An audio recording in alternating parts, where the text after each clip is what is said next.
So ngayong araw ay sisimulan natin ang 1 peso challenge. Basically, magsisimula tayo sa piso. So ano ang gagawin natin sa piso? Kailangan makalikom, kaipon tayo ng pera gamit ang piso. So saan nga ba mapupunta ang ating piso? Ito ay mapupunta sa orphanage. Para sa mga kabataan na namomroblema para sa kanilang pagkain araw-araw. So, ano ang mission natin? Ano ang plano natin?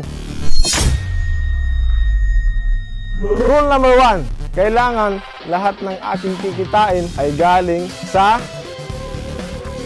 piso. Rule number 2, kailangan lahat ng aking expenses, pagkain, tubig, pamasahe ay galing sa piso. Rule number 3, magparami tayo ng pera gamit ang piso. So tara!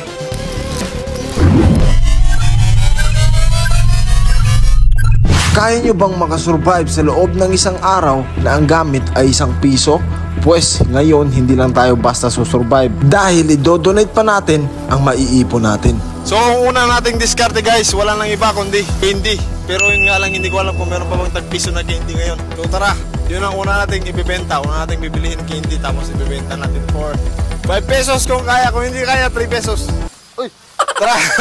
So dahil 3K ang ating target income, kailangan tuloy-tuloy ang ating diskarte. Dahil may penalty tayo pag na-fail ko ang aking challenge. Magkano candy nyo? Hindi ba kaya ang piso, sir? Pwede ba? Bigyan mo ako ng ano, sir. Yan, max. So yun. So ano pangalan mo, sir? Si Sir John Lloyd, pati si JR. Si Sir JR. So shoutout sa kanila. Sila Una nating nabilihan. yan para sa ating diskarte.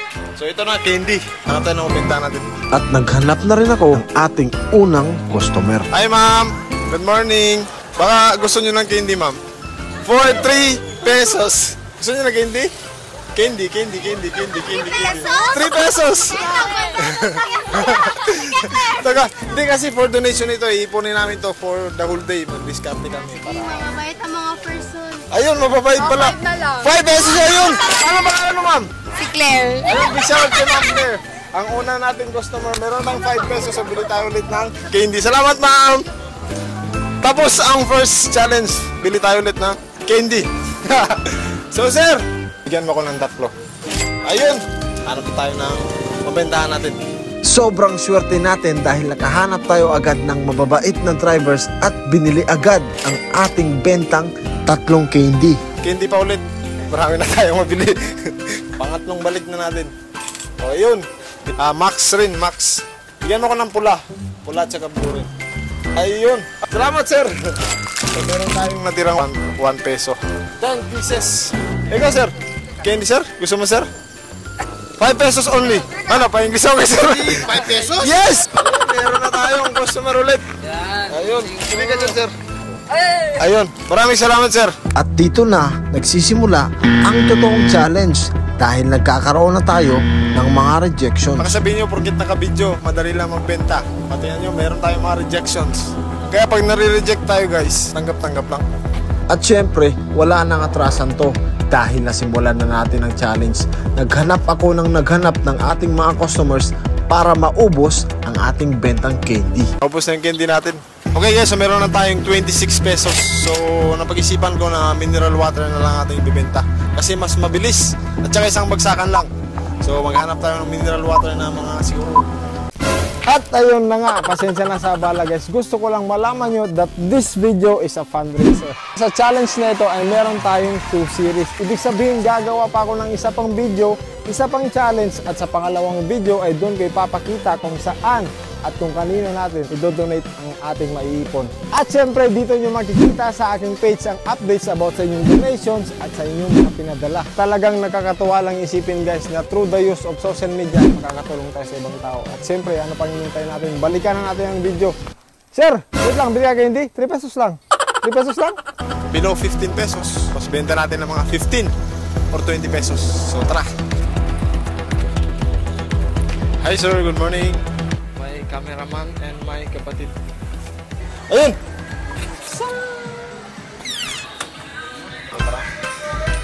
Hi ma'am, good morning. So 21. Kasi yung pera natin guys.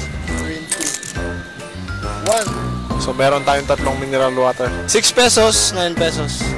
Okay, ma'am. Itong 9 pesos siguro benta natin ng 20 pesos. Tapos itong 6 pesos benta natin ng 15 pesos. Tatlong mineral water, di ba? Kanina, candy lang. Ayun. Meron na tayong tatlong mineral water. So naghahanap tayo ng magbentahan natin. Saan kaya natin ito mabibenta? So tara, let's go. Assalamualaikum ma'am, good morning. Ma'am, sobrang init ng panahon. Baka gusto nyo pumili ng mineral water. Ikaw ma'am, mineral water. Mineral water. Meron na sila. So, hindi sila nauhaw. Habang tumatagal ay nararamdaman ko na ang hirap ng challenge dahil umiinit na rin ang sikat ng araw. Mineral. Ang una nating buyer ng mineral water. Anong pangalan mo, sir? Mats, bulot sir. So, ito, sir, yung malaki. 20. Oh. Ito, bilhin mo, sir? So, ayun, meron na tayong 20 pesos, guys. Salamat, sir. Salamat. O, di ba? Nabawi na agad natin yung kapital. O, tara. Pero Wait a minute. pang. Pero ba't ka nasa gitna, sir? Ba't ka nasa gitna? Para saan natin ito? Ayun. Sabi ko na ba? Bawal sa gitna. Para sa ano yun eh. Doon tumatawid ang mga tao. Hi, ma'am. At dito sa aking bagong pwesto ay wala akong mahanap na customer kaya bumalik na rin ako agad sa dati kong pwesto. Mabuti na lang at merong bumili sa atin dito at naubos agad ang ating benta.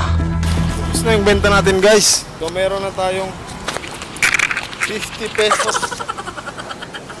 Bili tayo ng mineral water. Dito ulit sa Mercury Drug. Tara. So it's already 9 AM, guys. Medyo nakakaramdam na ako ng uhaw. Ano tayo ng mineral water dito? Meron dito. Sharon!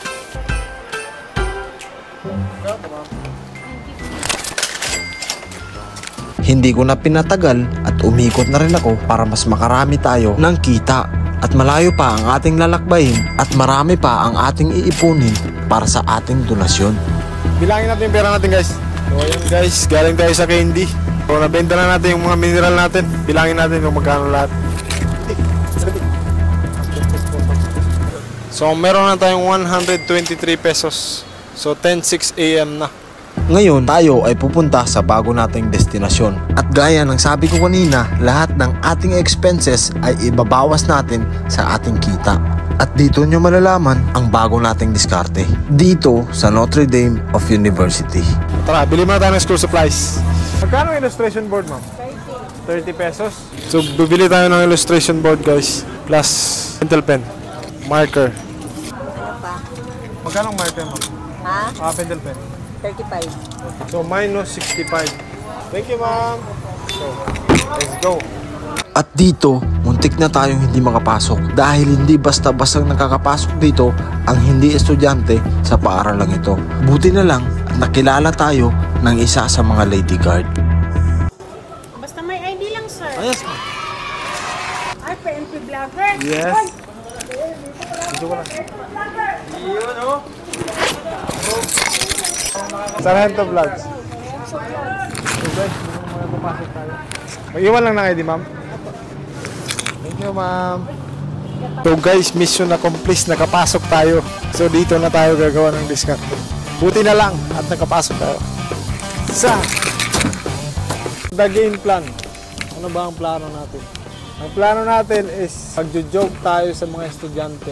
Sino yung makakatawa, any amount will do. So, kailangan matindi yung mga jokes natin. Dito na lalabas yung mga jokes natin. Masusubukan si Sargento dito. So, tara. Gawa muna tayo ng...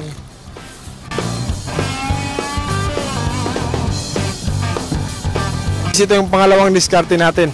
So, magpapatawa tayo. Kung mapapatawa natin sila, any amount will do. Okay na yun. So, mag-joke tayo sa kanila.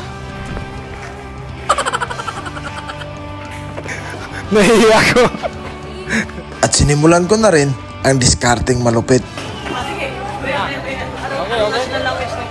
Ako ang magtanong. Ako ang magtanong, okay lang? Anong puno?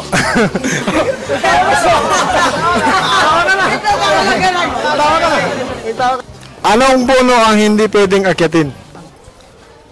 Ano? Ito yung nakatumba.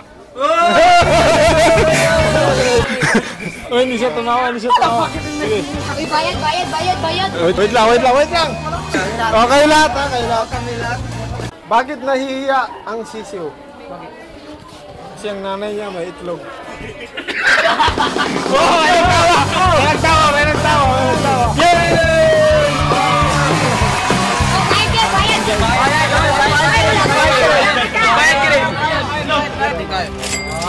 Salamat kuya, hintay mo na. Dami! Salamat sa inyo. Salamat kayo. Grabe ang dami, guys. Mamaya na natin bilangin, guys. Maghahanap tayo. Pwede, ma'am, pwede. Pag nagkakasakit ang ibon, ano ang nire-reseta ng doktor? Ano? Treatment. Hindi nakatawa siya. Wait lang, ako nagtatawa. Anong puno ang hindi pwedeng akyatin? Ano? Nakatumba.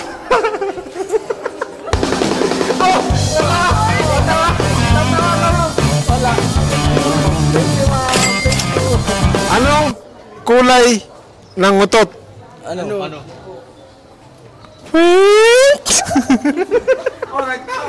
Nagtawa.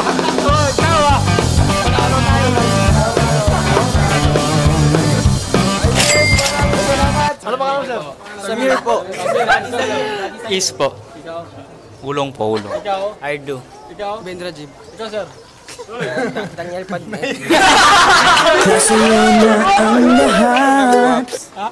So, shout out sa inyo. Salamat. Sa 3 hours na pagdidiskarte natin dito sa loob ng Notre Dame of University ay kumita lamang tayo ng 1,515 pesos. At pagkatapos naming bilangin ang ating naipon ay naghanap na rin kami ng makakain.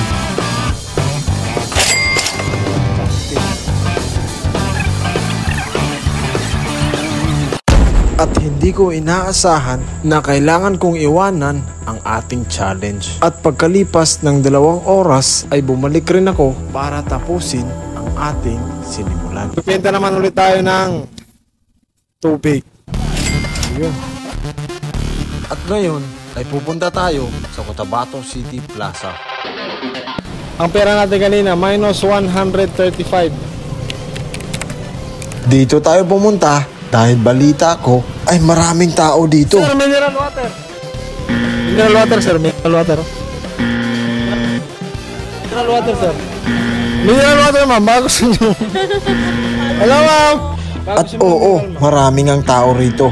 Pero sinupalpal naman tayo ng rejections. Mineral water, ma'am. Bago sa inyo, ma'am. For 15 pesos only. Ayun, meron na. At sa mga oras na ito ay nakakaramdam na ako ng pressure dahil delayed na tayo sa challenge at konti pa lang yung naipon natin. Buti na lang meron tayong mga customers na sobrang mapagbigay. Hi, ma'am. Sir, mineral water. Mineral, sir. Ha? Salamat naman tayo, guys. Salamat din, sir. Sir, wala kang tubig. Alam ko kailangan mo ng tubig. Ayun. Ayun, oh. 15 pesos isa, sir.